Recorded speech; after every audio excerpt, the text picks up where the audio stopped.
You ask an average person to define for you what is the meaning of life. Ask a person to define for you how you know the truth about life. Ask a person to define for you why life is essentially valuable. Ask a person to define for you what is normative sexually.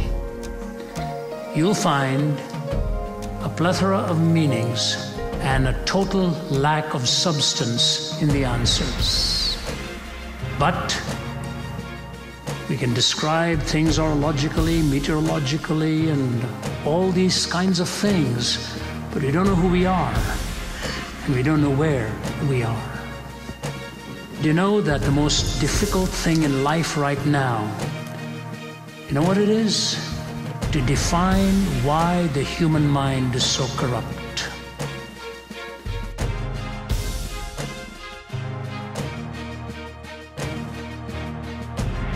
In the 1960s, kids lost their innocence. They were liberated from their parents by well-paying jobs, cars, and lyrics and music that gave rise to a new term, the generation gap. In the 1960s, kids lost their authority.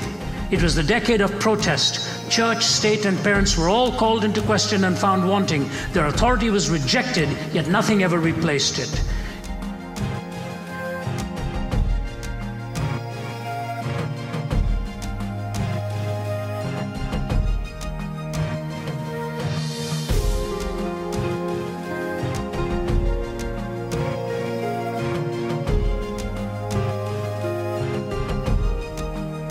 In the 1970s, kids lost their love. It was the decade of meism, dominated by hyphenated words beginning with self, self-image, self-esteem, self-assertion. It made for a very lonely world. Kids learned everything there was to know about sex, forgot everything there was to know about love, and very few had the nerve to tell them that there actually was a difference.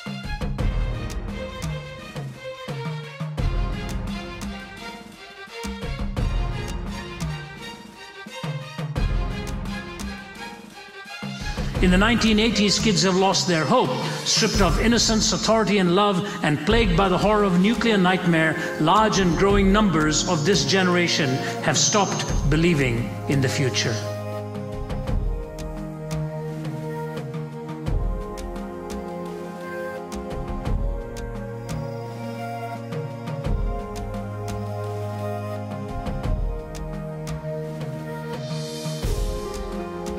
And if I were to add one more to that, I would say now in the 21st century, kids have lost their capacity to reason. Lost in a world of cyberspace, we are now able to relate much more to ideas than we are to relate to people. You know what is fascinating about the computer age is that it is built on logic. Combination of algorithms and logic, that you do this and that follows, you do that and this follows, and yet reasoning on ethics and life itself, we don't see cause and effect connections whatsoever.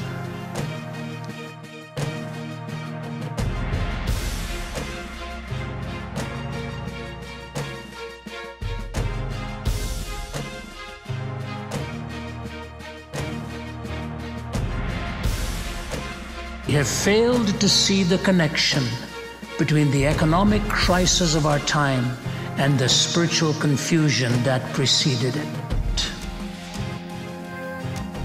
We have become illogical and irrational. And young people, you are living in this kind of world, high-powered and irrational.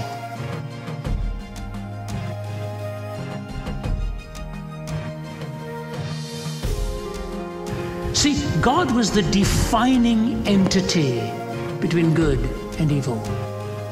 And what Nietzsche said was, look, if we've killed God, how are we going to see in the light anymore without His light? How are we going to define up and down? If we can't see the horizon, how do we even navigate anymore? He recognized that. Science can't tell you whether it's right or wrong for you to do it, but science can tell you that that's exactly what you're doing. Then you can decide, How does he determine that? Science can tell you that you are autonomous morally.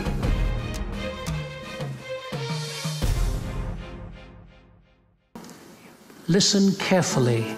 There is going to come a brazenness once the absolute has gone.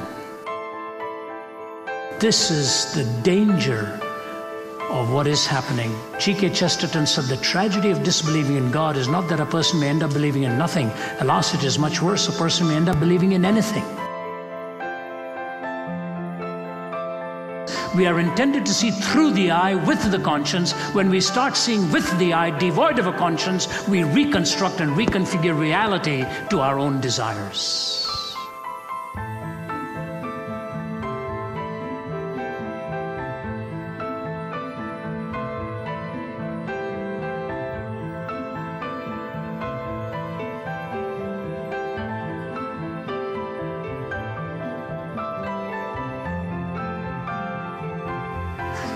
This is a dangerous phenomenon in our times. The visual has hijacked truth, and we now think we know the truth when we see something. The visual has the capacity to make a person think of themselves more than what they actually are. Television's power to make you into thinking you're a petty potentate. You're just an ordinary human being. It seduces both the one on the platform and the one on the viewing. And so be very careful of how we handle this, because young people, if you do not monitor your viewing, it will monitor you, and you in this generation will never be able to harness your imagination for the good.